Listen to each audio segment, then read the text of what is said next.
कैसे हैं आप सब? आशा करती हूँ आप सभी अच्छे होंगे, स्वस्थ होंगे, खुश होंगे और अपनी पढ़ाई भी अच्छे से कर रहे होंगे। तो जैसा कि आप सभी जानते हैं, मैं हूँ आपकी हिंदी की अध्यापिका और मैं स्वागत करती हूँ आप सभी का आईसीटी वर्चुअल क्लासरूम में। और आज हम यहाँ पर एकत्रित हुए हैं पढ़ने के लिए क्लास 9th की हिंदी। क्लास 9th की हिंदी में हम इससे पहले हमारा जो सेशन था उसमें हम अपनी कृतिका पाठ्य पुस्तिका का चैप्टर 4 पढ़ रहे थे, मेरे संग की औरतें। ये चैप्टर जो लिखा गया है मृदुला गर्ग जी द्वारा लिखा गया है और ये एक पूरा पाठ जो है, ये एक पूरा पाठ नहीं है, ये एक पूरी बुक उन्होंने लिखी थी और ये इस जो पूरी बुक है उसका कुछ अंश जो है वो आपकी पाठ्य पुस्तिका में दिया गया है। तो इसमें उन्होंने अपने आसपास की महिलाएं, यानी कि जो भी उनके जीवन में महिलाएं आई, जहां से जो ये अंश है आपके चैप्टर में दिया गया, इसमें उन्होंने शुरुआत की है अपनी नानी से। तो अपनी नानी का जो उनकी नानी का व्यक्तित्व था, किस तरह का व्यक्तित्व उनका था, किस तरह उन्होंने अपने जीवन में क्या क्या किया, किस तरह उन्होंने स्वतंत्रता के आंदोलन में भागीदारी की, किस तरह से उनकी माता को उन्होंने एक स्वतंत्रता सेनानी के साथ विवाह कराने की बात करी और उसके बाद अपनी माता के व्यक्तित्व के बारे में कि किस तरह की उनका माँ का व्यक्तित्व कैसा था, किस तरह की वो महिला थी। और फिर उन्होंने अपने बारे में, अपनी बहन के बारे में, अपने आसपास अपने स्कूली जो उनकी शिक्षा है वो सारी बातें उन्होंने इसमें की है। तो ये एक तरह से ये जो पूरा चैप्टर है ये महिलाओं के बारे में यहाँ पर उन्होंने लिखा गया है, बताया गया है। तो इस पाठ को हम कंटिन्यू करेंगे। पाठ का जो आधा भाग है वो हम अपने पिछले सेशन में पढ़ चुके हैं। उसमें हमने उनकी नानी के व्यक्तित्व के बारे में जाना, उनके नाना जी के व्यक्तित्व के बारे में जाना, उनके पिताजी, उनकी माता को बहुत अच्छे से हमने यहाँ पर पढ़ा। तो आज हम कंटिन्यू करेंगे इस चैप्टर को, चलेंगे स्मार्ट बोर्ड की तरफ। सभी बच्चे ध्यानपूर्वक पढ़ेंगे और समझने का प्रयास करेंगे। तो जैसा कि आप देख सकते हैं, हमने अपने पिछले सेशन में पढ़ा कि लेखिका ने अपनी नानी के बारे में बताया और अपनी नानी के बारे में इस तरह से बताया कि उनकी नानी का जो व्यक्तित्व था वो किस तरह का था कि वो बहुत ज्यादा बात नहीं करती थी, बहुत ज्यादा खुल के वो लोगों से बात नहीं करती थी, बहुत सीधा साधा उनकी जीवनचर्या थी, बहुत कम वो बोलती थी। और एक बहुत ही मेन बात यहाँ पर बताई थी कि वो अक्सर पर्दे में रहा करती थी, यानी कि लोगों के साथ वो बहुत ज्यादा बात नहीं करती थी, बहुत ज्यादा नहीं बोलती थी। और जो उनके नाना जी थे वो विलायत से बैरिस्ट्री पढ़कर आए हुए थे और उन्होंने जब अपना वो विलायत से पढ़कर आए तो उन्होंने अपना जीवन यहाँ पर भी बिल्कुल एक ऑफिसर के ढंग में जिया। उनका जीवन जो था, जीने का ढंग जो है दादी नानी से बिल्कुल अलग था। यानी कि जो नानी की जिंदगी थी वो बिल्कुल एक तरह से वो बहुत ज्यादा पारंपरिक थी, बहुत ज्यादा घरेलू थी और एक खामोश जिंदगी वो जीती थी। लेकिन ऐसा लगता है क्योंकि जब उन्होंने लास्ट में, जब उनकी मृत्यु बहुत करीब थी और अपनी मृत्यु के करीब होने पर उन्होंने अपने पति से लास्ट में एक बात उन्होंने की थी कि उन्हें उनके जो मित्र है क्रांतिकारी, उनसे वो मिलना चाहती थी, क्योंकि वो उनसे कहना चाहती थी कि उनकी जो बेटी है, उनकी बेटी जो है उसकी, क्योंकि वो शायद वो अपने निजी जीवन में बहुत आजाद ख्याल की रही होंगी, तो वो चाहती थी कि उनकी बेटी की शादी एक ऐसे स्वतंत्रता सेनानी से हो, एक ऐसे एक देश के एक ऐसे सैनिक से हो जो स्वतंत्रता के लिए लड़ रहा हो। तो यहाँ पर लेखिका कहती हैं कि खैर उनकी माँ की शादी एक ऐसे पढ़े लिखे होनहार लड़के से हुए कि जिसने आजादी के आंदोलन में हिस्सा लेने के अपराध में आईएएस के इम्तिहान में बैठने से रोक दिया गया। यानी कि जेब में उसके कोई भी पुश्तैनी धेला पैसा नहीं था और उनकी माँ हमेशा बेचारी गांधी जी के सिद्धांतों के चक्कर में सादा जीवन जीने और ऊंचे ख्याल रखने पर मजबूर हुई। और उनका हाल ऐसा था कि वो खादी साड़ी पहनना, और मतलब वो बहुत ज्यादा कमजोर थी, बहुत पतली थी। तो ऐसा हाल था कि खादी साड़ी अगर वो पहने तो उनकी कमर में जो है चनका आ जाए। और वो कई बार रात रात भर उठकर इस साड़ी को पहनने का अभ्यास करती थी ताकि उनको कल सुबह शर्मिंदगी ना उठानी पड़े, अपने परिवार के लोगों से बातें ना सुननी पड़े। लेकिन उनकी माँ के बारे में यहाँ पर लेखिका ने बताया है, अपनी माँ के बारे में, कि उनकी दादी को उन्होंने कई बार सुनने का दादी से उनको कई बार सुनने को मिला था, क्योंकि उन्होंने अपनी दादी के व्यक्तित्व का भी वर्णन यहाँ पर किया है कि हम हाथी पे न हल जुतवाया करते हैं, हम पर बैल हैं। तो बचपन में वो कहती हैं कि मुझे बचपन में ही इस जुमले का भावार्थ समझ में आ गया था, और हम बच्चों की ममतालु परवरिश के मामले में माँ के सिवाय घर के सभी प्राणी मुस्तैद रहे हैं। यानी कि वो कहती हैं कि हमारी माँ ने कभी भी एक माँ की तरह हमारा पालन पोषण नहीं किया, कभी हमारे लिए खाना नहीं बनाया, कभी हमें तैयार नहीं किया, कभी हमें स्कूल छोड़ने नहीं गई। वो हमेशा ज्यादातर उनका जो टाइम था वो किताबें पढ़ने में, साहित्य पर चर्चा करने में, और ज्यादातर टाइम वो बिस्तर पर संगीत सुनने में, लेटे लेटे में वो बिताया करती थी। और वो कहती कि मतलब एक तरह से वो एक तो अपनी बीमारी के कारण वो घर बार नहीं संभाल पाती थी, और ना ही उनका जो व्यवहार था वो ज्यादातर भारतीय माँओं के जैसा था, और ना उनमें से उसने कभी आम औरत की तरह होने की अपेक्षा रखते थे। और उनकी फैमिली भी, जो उनका परिवार था, यानी कि उनके दादा थे, उनकी दादी थी, या परिवार के और लोग थे, वो भी कभी एक्सपेक्ट नहीं करते थे कि उनकी बहू इस तरह के काम करे, घर के काम करे, बच्चों का पालन पोषण करे, घर के लिए खाना बनाए। तो ऐसी किसी को भी इच्छा इतनी ज्यादा नहीं थी।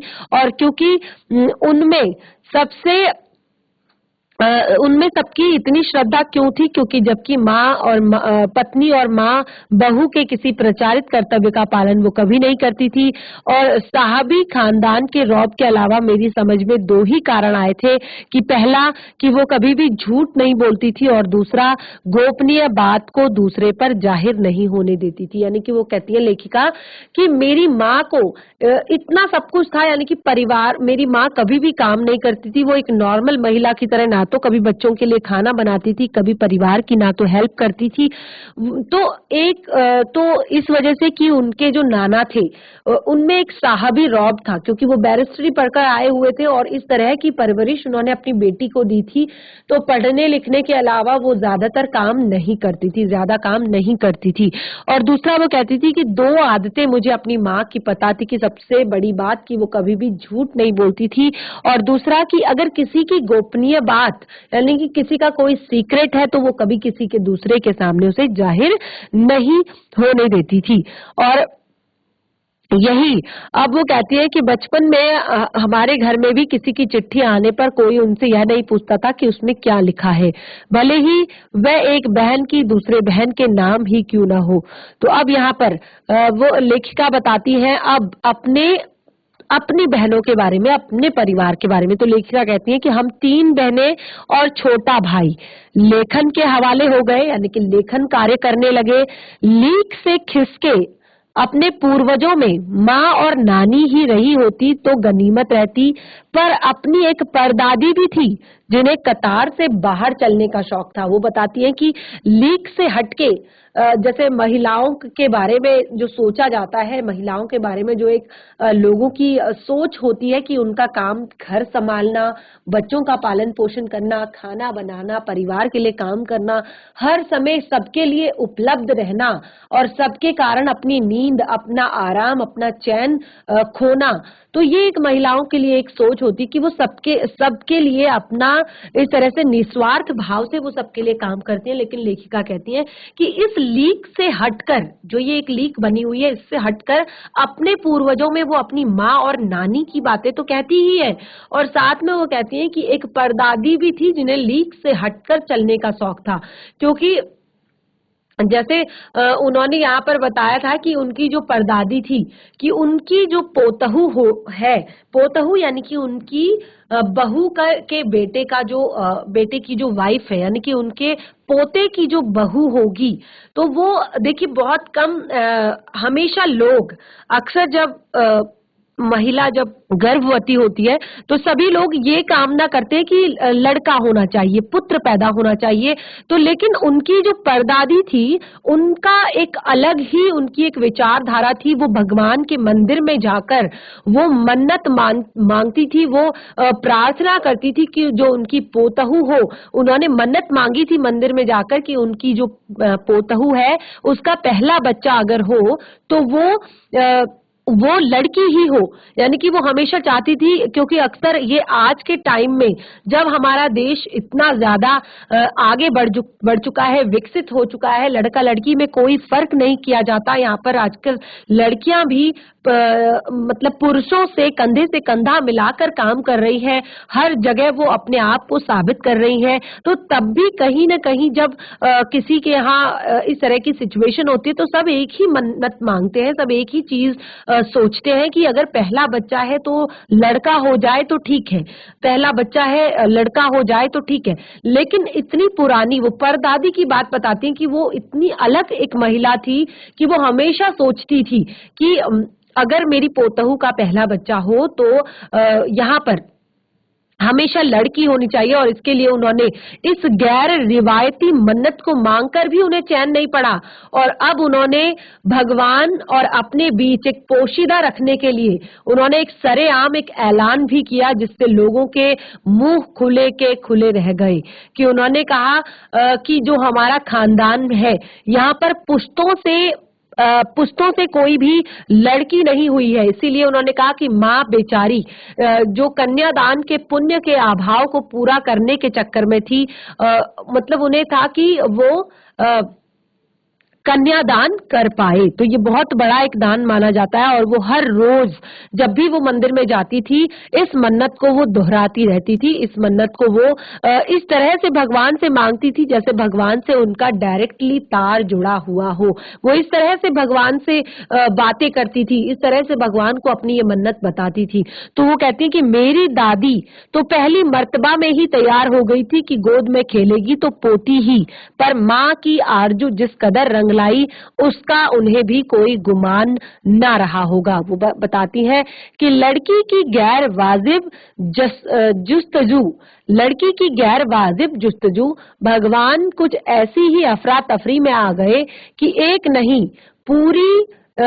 नहीं दो नहीं पूरी 5 कन्याएं एक के बाद एक धरती पर उतार दी। भगवान को क्या कहे, माजी के सामने तो नामी चोर भी अफरा तफरी में आ जाते थे। माजी और नामी चोर का किस्सा होश संभालने के बाद मैंने कई बार सुना था। अब चोर के दीदार की खुशनसीबी भी हाथ आ गई थी। हुआ यूं था कि शादी के सिलसिले में नुक्कड़ की हवेली के तमाम मर्द बारात में दूसरे गांव गए हुए थे, और औरतें सज धज कर रत जगह मना रही थी। नाचे गाए और ढोल की थाप के शोर में नामी चोर कब सेंध लगाकर हवेली में घुस गए किसी को खबर न हुई। पर चोर था बदकिस्मत, जिस कमरे में घुसा उस कमरे में माँ सोई हुई थी, और औरतों के शोर से बचने को वो अपना कमरा छोड़कर दूसरे के कमरे में सोई। चोर बेचारा तमाम गुजराफियां दिमाग में बिठला कर उतरा था, और उसे क्या पता था कि इतनी बड़ी बूढ़ी पुरखिन जगह बदल लेगी। खैर बुढ़ापे की नींद ठहरी चोर के दबे पांव की आहट से ही खुल गई। अब यहाँ पर कौन? माँ ने इत्मीनान से पूछा। तो उसने कहा, जी मैं। चोर ने युगों से चलता आ रहा पारंपरिक असंगत जवाब दिया। पानी पिला, माँ ने कहा। अब चोर ने जब चोर घुस आया हवेली में तो उन्होंने पूछा कि कौन है? तो माँ, क्योंकि वो वहां पर औरतें नृत्य गाना कर रही थी, रत जगा कर रही थी, क्योंकि बारात जो है वो लड़की के वहां गई थी। तो जो बाकी की औरतें थी वो सज धज कर नाच गाना कर रही थी। जो माँ थी, जैसे कि शुरू से ही बताया कि उनका व्यवहार जो था वो बिल्कुल अलग था थोड़ा सा, तो वो इस तरह के कामों में ज्यादातर हिस्सा नहीं लेती थी। तो वो अपने कमरे में, क्योंकि उनके शोर आ रहा था, इसलिए वो दूसरे के कमरे में जाकर सोई, और बदकिस्मती से चोर जो है वहीं पर आकर घुस गया। तो वो कहती है कि माँ ने उससे इत्मीनान से पूछा, क्योंकि माँ को नहीं पता है कि चोर है यहाँ पर। बिल्कुल आराम से उन्होंने पूछा कि कौन है, तो उसने बिल्कुल वही पारंपरिक असंगत, यानी कि जब भी कोई पूछता है तो हम अपना नाम नहीं बताते, हम कहते हैं कि मैं हूँ। तो उसने सेम वही उत्तर दिया, और उसने कहा कि पानी पिला। तो माँ ने उन्हें कहा पानी पिला। चोर थोड़ा सा डरा, झिझक कर कहा कि जी मैं। तब तक माँ जी बिस्तर के बराबर में टटोल कर देख चुकी थी कि लोटा खाली था। ऐसा कर, उन्होंने कहा, यह लोटा ले और कुएं से पानी भर ला, पर देख कपड़ा कसकर बांध कर रखियो और तरीके से छानियो। अब चोर घबरा गया कि अंधेरे में उन्होंने कैसे जाना कि उसके मुंह पर कपड़ा बंधा हुआ है। अब देखिए, क्योंकि उन्होंने तो लोटे पर बंधे हुए कपड़े के बारे में बात किया था, तो उन्होंने कहा कि तब तक माँ जी ने बिस्तर पर जब उससे बात करते करते उन्होंने बिस्तर के बगल में जो लोटा रखा हुआ था उसे थोड़ा सा देखा, तो देखा लोटा खाली पड़ा हुआ था। तो उन्होंने कहा कि ऐसा कर, ये लोटा ले और कुएं से पानी भर ला, पर कपड़ा कसकर बांधे रखियो और तरीके से छानियो, यानी कि कपड़े को कसकर बांधना और तरीके से छानना पानी को। अब चोर घबरा गया कि उसे कैसे पता कि उसके मुंह पर कपड़ा बंधा हुआ है और कमर में भांग, भगवान से उसका तार जुड़ा होने की खबर उसे थी, पर बुढ़िया भांग भी छानती होगी, एकदम यकीन न हुआ। इसी से कुछ हैरान और परेशान हो उठा। जल्दी कर भाई। तभी माँ जी ने कहा, बड़ी प्यास लगी है। जब उन्होंने कह दिया कि जल्दी कर भाई, बड़ी प्यास लगी है, तो अब उन्होंने बोल ही दिया, पर मैं तो चोर हूँ। मारे घबराहट के और धर्म संकट में चोर ने सच कह दिया, क्योंकि उसको लगा कि अब क्या कहा जाए, क्या किया जाए। ये तो बड़ी सिचुएशन बड़ी गड़बड़ हो गई थी, क्योंकि लोटा लेकर जब वो बाहर जाता लोग उसे पहचान लेते, उसकी खूब पिटाई पड़ती कि कौन है, कहाँ से आया है, क्योंकि वहां पर सारी महिलाएं हैं, तो सारी उसको बहुत ज्यादा पिटाई पड़ जाती। तो अब उसने धर्म संकट में आकर कि चलो एक इंसान से तो बच जाऊंगा, अगर एक इंसान तो माफ कर ही देगा अगर सच बोल दूंगा, तो उसने धर्म संकट में आकर कह ही दिया कि मैं तो चोर हूँ। और हुआ ये माँ ने कहा, प्यासे को पानी तो पिला, पर देख मेरा धर्म न बिगाड़ियो, लोटे के मुंह से कपड़ा न हटाइयो, हाथ रगड़ कर धो लीजो और पानी कपड़े से छान कर भरियो। यानी कि उन्होंने तो कहा था कि लोटे के मुंह पर जो कपड़ा बंधा हुआ है जिससे पानी छानना है कुएं से, उसके बारे में बात की थी। तो ये बिल्कुल गड़बड़ हो गई, जिस कारण चोर घबरा गया और उसने सच बोलना पड़ा। तो अब उसने कहा कि आप चोर के हाथ का पी लोगी, यानी कि उसने कहा कि आप चोर के हाथ का पानी पी लोगी। तो फिर उन्होंने कहा ना, रगड़ के धो लीजो, सब नाच गाने में लगे हैं, तेरे और भगवान के सिवाय कौन धरा है जो पिलाएगा। तो उन्होंने कहा कि सब तो नीचे नाच गाने में लगे हुए हैं, अब तेरे सिवाय और भगवान के सिवाय यहाँ पर कौन है जो मुझे पानी पिलाएगा। तो अब चोर को ऐसा लगा कि जैसे भगवान वहीं कहीं उसके बराबर में धरे हों। सुनकर चोर कुछ ऐसा अकबकाया, यानी कि चोर को सुनकर ऐसा लगा जैसे भगवान कहीं आसपास बैठे हों, क्योंकि उन्होंने इस तरह से बताया कि अब तेरे सिवाय और भगवान के सिवाय यहाँ है ही कौन जो मुझे पानी पिलाएगा। तो अब एक चोर जो है वो लोटा उठाकर चल दिया और पूरी एहतियात के साथ पानी भरकर लौटा, और पहरेदार ने धर दबोचा। अब पहरेदार ने उसे पकड़ लिया और पर कुएं पर देख लिया गया। अब पहरेदार ने जब उसे पकड़ लिया कि ये तो चोर है, क्योंकि वहां पर अभी कोई भी पुरुष मौजूद नहीं था, और वो दूसरे घर से, क्योंकि घर के लोग तो पहचान में आ जाते हैं, लेकिन वो कहीं और से आया हुआ था। तो तब माँ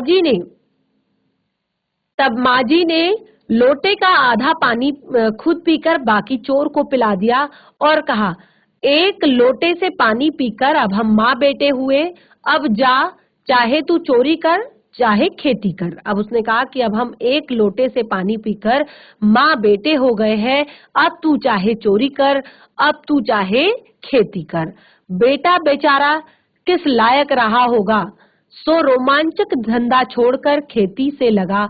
सालों साल लगा रहा, जब मैंने उसे देखा तो बड़ा भला मानुस बूढ़ा लगा मुझे, डरा डरा हैरान सा। अब खानदानी विरासत कहिए या जीवाणुओं का प्रकोप, उन दो सनकी बुढ़ियों के बीच मैं अच्छी फंसी। एक तरफ माँ के चलते, एक तरफ माँ जी के चलते अपनी लड़की होने पर कोई हीन भावना मन में नहीं उपजी, दूसरी तरफ नानी के चलते देश की आजादी को लेकर नाहक रोमानी सी रही। यानी कि वो कहती हैं कि भगवान से उनकी दादी ने इस तरह की प्रार्थना की कि एक के बाद एक 5 उनकी पुत्रियां हो गई, और उन्होंने कहा कि नानी के उससे या माँ जी के उससे हमारे मन में आजादी की बहुत एक रंगत थी, 15 अगस्त सन 1947 यानी कि 15 अगस्त 1947 को जब हमारे देश को आजादी मिली, या कहना चाहिए जब आजादी पाने का जश्न मनाया गया, तो लेखिका कहती हैं तब दुर्योग से मैं बीमार थी, यानी कि उस समय पर मैं बीमार थी। उन दिनों टाइफाइड खासा जानलेवा रोग माना जाता था। उस टाइम पे टाइफाइड बहुत ज्यादा होता था और ये एक जानलेवा रोग माना जाता था। इसीलिए इंडिया गेट जाकर जश्न में शिरकत करने की इजाजत नहीं दी। वो कहती हैं कि देश की आजादी के प्रति जो हमारा एक मन में एक जोश था, वो कभी ठंडा नहीं हो पाया, क्योंकि ये हमारे पुश्तैनी चल रहा था, हमारी नानी से, हमारी दादी से, हमारी माँ से हमें विरासत में मिला हुआ था।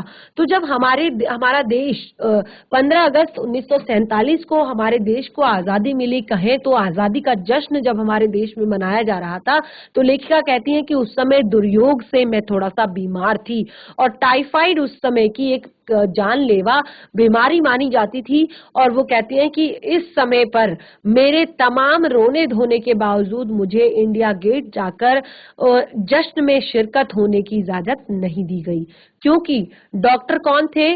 डॉक्टर अपने नाना के परम मित्र थे और उनसे ज्यादा नाना थे। इसीलिए हमारे पिताजी जो बात बात पर रत्ताधारियों से लड़ते फिरते थे, चुप्पी साध गए।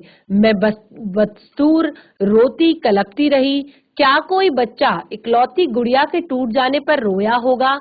मेरी उम्र तब केवल 9 बरस की थी, इतनी छोटी नहीं कि गुड़िया से बहलती और इतनी बड़ी नहीं कि डॉक्टरी तर्क समझती।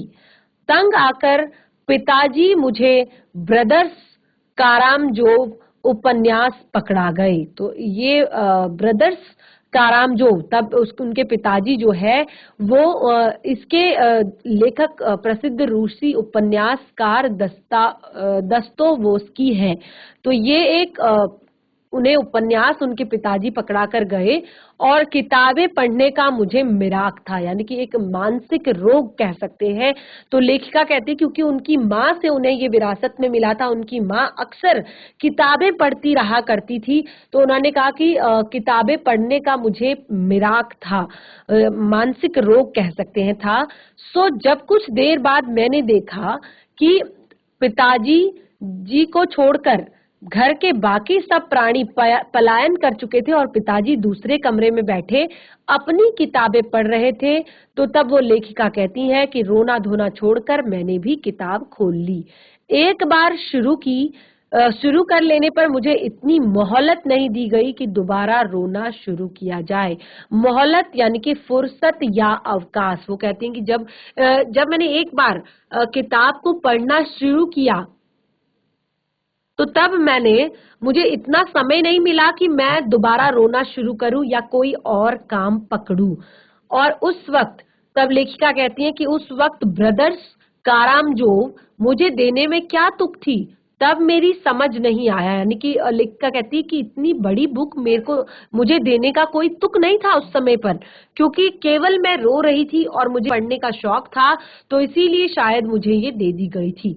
तो अब वो कहती हैं क्योंकि उसके बाद मैंने इतनी बार पढ़ी कि सारे पास आपस में गड़बड़ हो गए। वो कहती है कि इतनी बार मैंने उसको पढ़ा कि सारे चैप्टर, सारे पाठ जो है वो आपस में गड़बड़ हो गए, और कितना पहली बार पल्ले पड़ा, कितना बाद में ये कहना मुश्किल है, पर इतना विश्वास के साथ कह सकती हूँ कि उसका एक अध्याय जो बच्चों पर होने वाले अनाचार अत्याचार पर था, मुझे पहली बार में ही लगभग कंठस्थ हो गया था।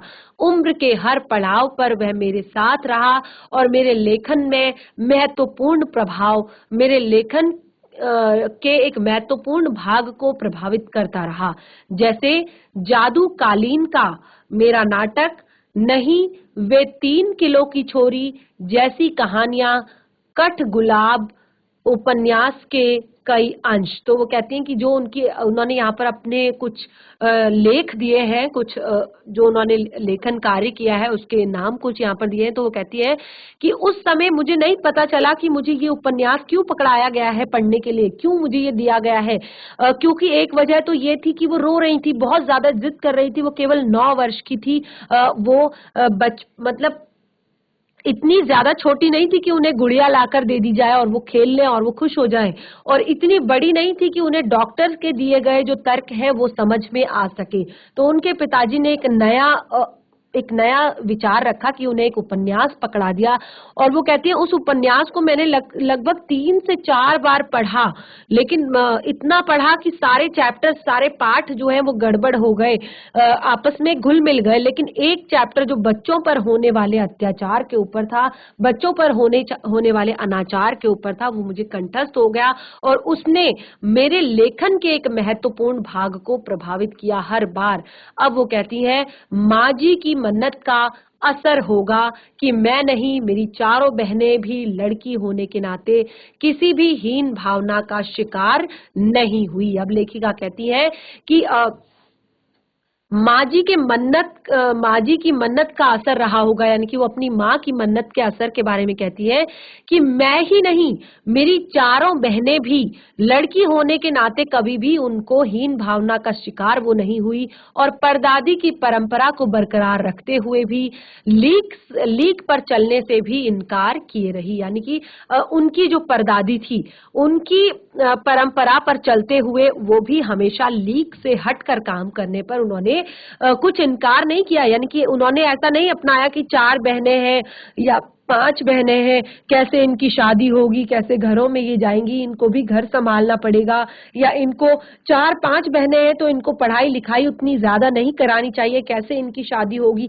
ऐसी कोई सिचुएशन उनके परिवार में नहीं आई। तो ये सब कुछ एक सोच का मामला यहाँ पर दिखाया गया है कि वो कहती है कि उनकी माँ की भावना, उनकी माँ की सोच हमेशा इस तरह की थी, जो उनके बहनों में भी जो आई। तो वो कहती है कि पहली लड़की जिसके लिए मन्नत मांगी गई थी वह मैं नहीं, मेरी बड़ी बहन मंजुल भगत थी। घर का नाम रानी, बाहर का मंजुल। लेखिका अवतार हुआ मंजुल भगत, लेकिन लिखना शादी के बाद शुरू किया और अपना नाम बदलकर पति का ग्रहण करने में कोई हीन भावना आड़े नहीं आई। इसीलिए पैदाइशी जैन नाम छोड़कर भगत बनी। दूसरे नंबर पर मैं थी। घर का नाम उमा, बाहर का नाम मृदुला। मैंने भी शादी के बाद लिखना शुरू किया और बतौर लेखिका नाम चला मृदुला गर्ग। मुझे याद है जब मैंने लिखना शुरू किया था उससे कुछ पहले नारीवाद का चलन हुआ करता था। शादी के बाद नाम न बदलने का रिवाज उसी ने चलाया था। मन्नू भंडारी का हवाला देकर हमसे पूछा भी जाता था कि आप लोग इतनी पोंगा पंथी घर घुस्सू क्यों हो, नाम क्यों बदला। हमारे पास इसका कोई ढंग का जवाब कभी नहीं होता था, अब भी नहीं है, पर बदलने से क्या कोई अपने व्यक्तित्व का नुकसान होते मैंने नहीं देखा। वो कहती हैं कि नाम बदलने से कुछ नहीं होता। पूछने को तो पिताजी से भी लोग यही पूछते हैं कि 5 बेटियों से आपका मन नहीं भरा, जो हर बेटी के नाम के पीछे आपने 2-2 नाम छोड़ रखे हैं। तो अब मतलब लोग उनसे कहते हैं कि आपका मन नहीं भरा कि आपकी 5 बेटियां हो गई और फिर भी आपने हर बेटी के पीछे 2-2 नाम रखे हुए हैं। और वो कहती हैं कि मुझसे जो मेरी छोटी बहन है, उसका घर का नाम गौरी, बाहर का नाम चित्रा। वो लिखती नहीं है, उसका कहना है कि वह इसलिए नहीं लिखती क्योंकि घर में कोई पढ़ने वाला भी चाहिए। खैर उसके बाद जब चौथी 5वीं बेटियां पैदा हुई तो पिताजी ने इतनी बात जमाने की सुनी कि उनका एक एक ही नाम रखा, रेणु और अचला। 5 बहनों के बाद एक भाई हुआ, राजीव। और मजे की बात यह है कि बीच की 2 बहनें ही लेखन से बची रही, अचला और राजीव फिर भी उसमें जा फंसे। अचला मुझसे 8 साल छोटी है और वक्त की बदलाव की लाज रखते हुए अंग्रेजी में लिखती है, और राजीव फिर भी हिंदी के हवाले, क्योंकि वो कहती हैं कि जो अचला उनकी बहन है, वक्त के बदलाव, देखिए एक एक पंक्ति को जब हम चैप्टर को पढ़ते हैं तो इसका मतलब ये नहीं होता कि हमने चैप्टर को पढ़ा और चैप्टर को सिर्फ हमने रीड किया और छोड़ दिया। और आप देखते हैं चैप्टर जब हम पढ़ते हैं, जब हम प्रश्न उत्तर करते हैं, तो ऐसा नहीं है कि हमने फिर पाठ को दोबारा पढ़ना है। आप एक-एक पंक्ति को ध्यान से पढ़िए, समझने का प्रयास कीजिए, आपको सारे उत्तर, जब आप प्रश्न उत्तर करेंगे, सारे उत्तर आपको आ जाएंगे। तो यहाँ पर उन्होंने कहा कि उनके बीच की जो 2 बहनें हैं, उन्होंने लिखना छोड़ दिया। उसके बाद जो फिर 2 एक बहन और एक भाई हुआ, वो फिर से लिखने लगे और उन्होंने कहा कि उनकी बहन जो अचला थी, यानी कि जो 4th जो उनकी बहन थी, लास्ट 5th जो लास्ट बहन जो थी, उसके बाद उनका भाई हुआ था। तो लास्ट बहन जो थी, समय का बदलाव, क्योंकि 5 बहनों के पैदा होने में काफी समय अंतर आ गया था और लेखन में भी काफी समय अंतर आ गया था। जब जब उन्होंने लिखना शुरू किया, तो वो कहती हैं कि उनकी जो सबसे छोटी बहन थी अचला, उन्होंने इंग्लिश में लिखना शुरू किया, यानी कि अब वो हिंदी में कम और इंग्लिश में ज्यादा लिखती थी, लेकिन उनका भाई जो राजीव था, वो फिर भी हिंदी के हवाले हो गया। अब वो कहती हैं कि हम 4 लिखते हैं, अब हम 4 लिखते हैं, तमाम खानदान हमें पढ़ता है, मेरे ससुराल में मुझे कोई नहीं पढ़ता। इस तथ्य को हजम करने में मुझे काफी वक्त लगा। तो वो कहती हैं कि मेरे ससुराल में मुझे कोई नहीं पढ़ता, यानी कि ऐसा नहीं है कि मैं लिख रही हूँ तो मेरी फैमिली में मुझे सब पढ़ेंगे। तो वो कहते हैं मेरी फैमिली में मुझे लोग नहीं पढ़ते, लेकिन फिर भी अब उसके फायदे नजर आने लगे। कम से कम घर के भीतर तो मुझे हिंदी आलोचना बुद्धि से 2-4 नहीं होना पड़ता। खैर, मैं अपनी नहीं, उन अदेवियों की बात कहना चाहती हूँ जो परदादी की मन्नत के नतीजन धरती पर आई और लेखक नहीं बनी। जो बनी, उन्हें सांस लेने की जरूरत कुछ ज्यादा हो। समझ में आता है, जैसे मेरे पिताजी ने एक बार मंजुल से कहा था, कोई दम नहीं घुटता, सांस लेने की जरूरत ही ज्यादा है। पर यहाँ तो हम शेर, तो गैर लेखिका बहने सवा शेर। चौथे नंबर वाली रेणु का आलम तो यह था कि गर्मी की दोपहरी में स्कूल से वापसी पर जब गाड़ी उसे और उससे छोटी बहन अचला को बस अड्डे लेने जाती थी, तो रेणु उसमें बैठने से इनकार कर लेती थी। उसका कहना यूं था कि रास्ता गाड़ी में बैठकर तय करना सामंत शाही का प्रतीक था, जो शायद था, पर साथ ही पिताजी के अतिरिक्त लाड़ का भी, और रसोइये को खाना खिलाकर जल्दी फारिग करने की लाचारी भी। माँ तो सब चीजों से उदासीन रहती थी, पर पिताजी काफी कुड़ते भुनते जब देखते कि अचला गाड़ी में बैठी चली आ रही है और रेणु पीछे पीछे पसीने में तरबतर, खरमा खरमा। बचपन में एक बार चुनौती दिए जाने पर उसने जनरल मैथाया को पत्र लिखकर उनका चित्र मंगवाया, जो कि एक मोटरसाइकिल सवार जवान आकर उसके हाथ में दे गया।